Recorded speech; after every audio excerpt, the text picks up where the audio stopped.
ñu ni nee naa ñoo bokk réew mi. lu bari lu ñu wane récemment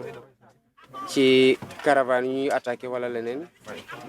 témoins yi neutres yi journalistes yi la parce que il y a toujours deux camps et deux versions xëy na c'est marginal mais ci jamono yu mel noonu ak bu sa message jàlle ba nga am retour positif yi ngay xam le rôle de la presse moo tax tey bi ma doon def sama émission ak seen naataango yi waa Walfadjri ba ñu def seen séquence boobu ngay tiire thématique boo tombel nga développé ci dama tombé ci démocratie mais ci liberté de la presse laa wax parce que ren gii les journalistes ont été durement éprouvés te épreuve bi c'est pas juste les propos yu ñuy dégg wala sax les menaces c'est au-delà de ça c'est d'abord la précarité du métier. Je me rappelle en 2016 lu taxoon ñuy xeex contre la radiation du président Ousmane Sonko c'était même pas parce qu'il était avec nous parce que moom pare woon na pour lu raw loolu fekk ko ci mais c'est parce que dañu gisoon ne que sécurité bu nekkoon ci emploi fonction publique ndekete c'était devenu automatiquement précaire ndax mën nga wax loo xamante ne neexul buur mu ñëw fekk la ci sa administration rajo la ci même tooñ la on avait considéré que on n'avait pas à utiliser l'administration pour contre des adversaires politiques. Malheureusement, ça a ouvert une voie boo xamante ne le régime en place l'a fortement emprunté et ça a laissé des séquelles douloureuses sur l'image de la démocratie au Sénégal. De la même façon aussi, li ñuy wax yëpp ci presse en fait fi nit ñi amee liberté d'expression il faut que ñu am des canaux d'expression. S'il n'y a pas de canaux d'expression, la liberté d'expression est vidée de son contenu. moo tax boo bëggee protéger cet élément important de la démocratie à savoir la liberté d'expression il faut que nga préserver au même niveau les canaux d'expression. Journalistes yi mën nga d'accord ak ñoom mën nga bañ a d'accord ak ñoom waaye nag moom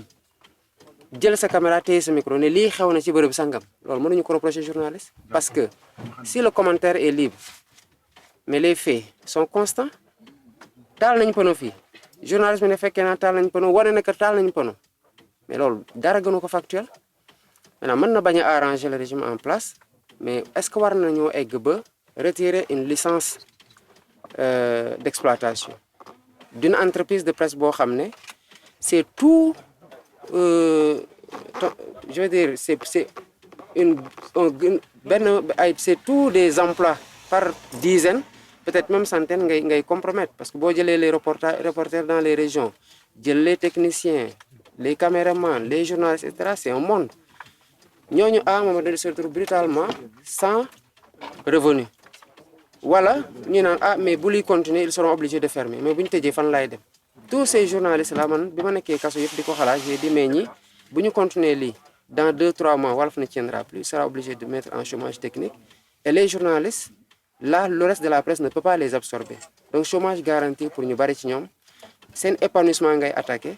seen épanouissement familial seen sécurité familiale et seen conscience même parce que fu ñu toog ñuy xalaat li ma waajoon def sama salaire li ma ci programme woon sama prêt yi et cetera et cetera donc violence bi dafa bari façon et je disais ce matin justement que ni ñuy dimbalee presse bi bu dee loolu lañ jàpp ci dimbale presse bi loolu du dimbale presse te dañ ko commencé tamal presse bi et c'est une fausse solution à un vrai problème et les patrons de presse de façon générale waruñu opter pour la facilité parce que une infraction reste une infraction une fois wat baal la 2 fois wat baal la mais Macky ñëw baalaat la on ne peut pas continuer tout le temps di éponger la dette fiscale de la presse parce que c'est un encouragement de la fraude fiscale et la fraude fiscale c'est une infraction qui est réprimée dans tous les pays sérieux de ce fait nañu xool des canaux pérennes mais qui sont légaux plutôt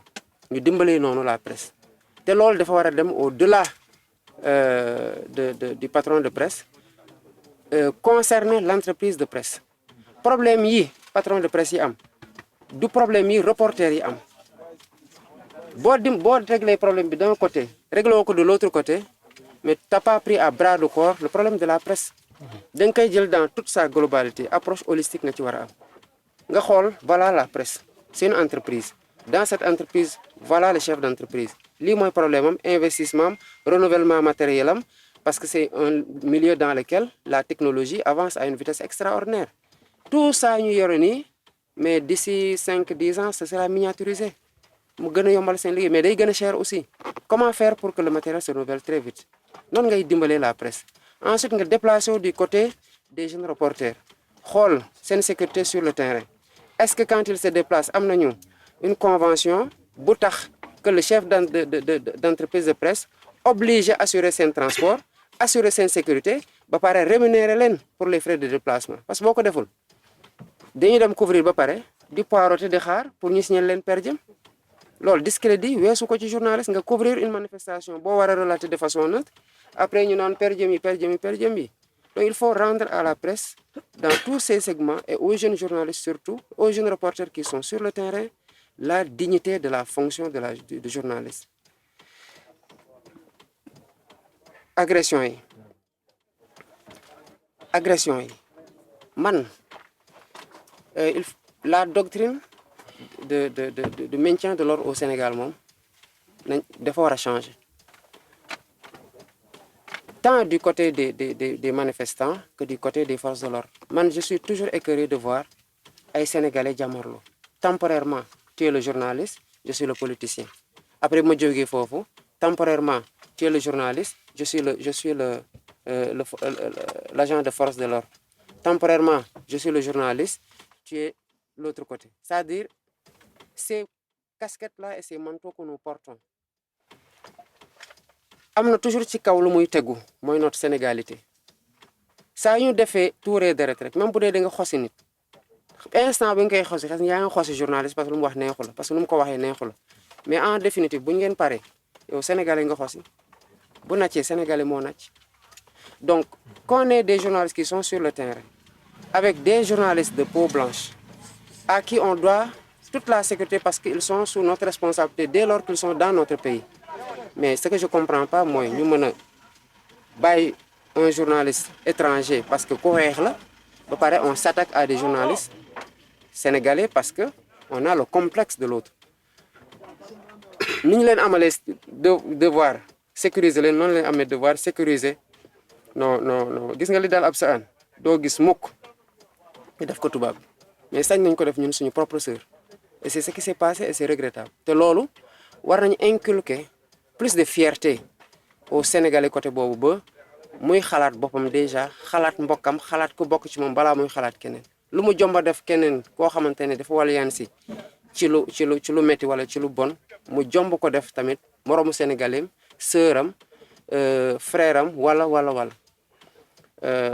donc je crois que c'est des aspects yoo xam ne war nañ ci gën a góorgóorlu. Après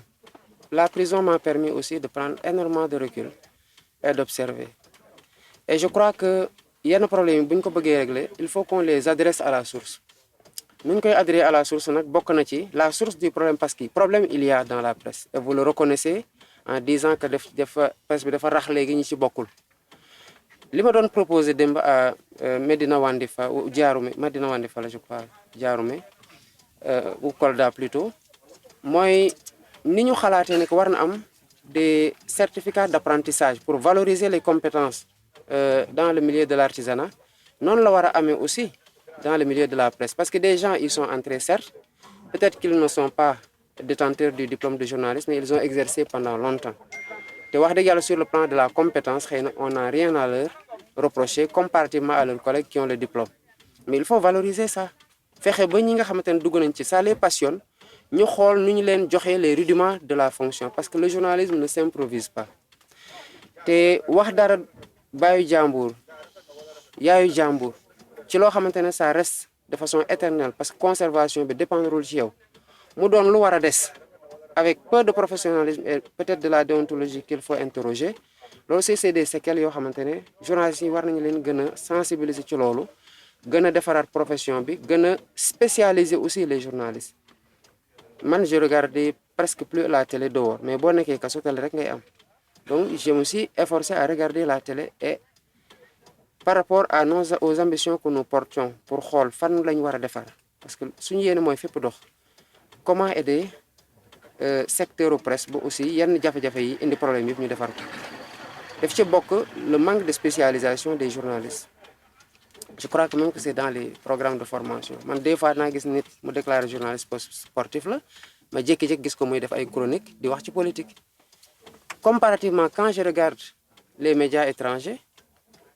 français surtout ku ñu invité rek ngay wax ci dara du wax sa xalaat moo la fay toogloo de mais da ngay wax li nga xam te tout le temps mooy diw mi spécialiste de nangam la wala diw mi bind na livre ci nangam.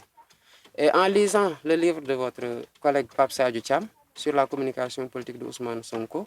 j'ai vu qu'il y avait quand même des progrès à faire. Et nous portons un projet de progrès dans tous les secteurs. Parce qu'en définitive, c'est juste un Sénégal de bien-être physique, émotionnel, spirituel.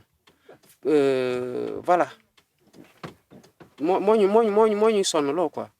On veut que les gens s'épanouissent, quel que soit le domaine bi nga xamante ni ci lañ nekk ci seen profession et tout te loolu dafa laaj vraiment qu'on donne le meilleur de nous à chaque secteur quoi. Donc di delluwaat di leen masawu bu baax a baax et puis bon xam naa ne avant may ñëw ndogu ñu sant Sow commencé nañ bu yàgg te dama noonu damay bàyyi ba dugg après ñu ndogoondoo bon mais j'espère que la caravane se passe bien. En tout cas, nous sommes disposés à vous faciliter la tâche parce que ay collaborateurs lañu te dañuy jàpp ne vous êtes nos invités te am nañu loo xamante ne seen professionnalisme ak seen déontologie doy na pour soññ leen ci li ñu war nag mooy comment garantir votre sécurité. On subit des attaques de convoi. J'ai demandé à ce que en tout état de cause que les journalistes soient protégés au même titre que ñi des ci biir convoi parce qu'il faudrait pas qu'on voit les leaders, le convoi, comme la presse était là pour juste regarder, nettele quoi. Je considère que dès lors qu'il y a des journalistes qui ont choisi ou qui ont été choisis par leur groupe de presse pour accompagner la caravane de la coalition Diomaye Président, que nous sommes pleinement et entièrement responsables de votre sécurité.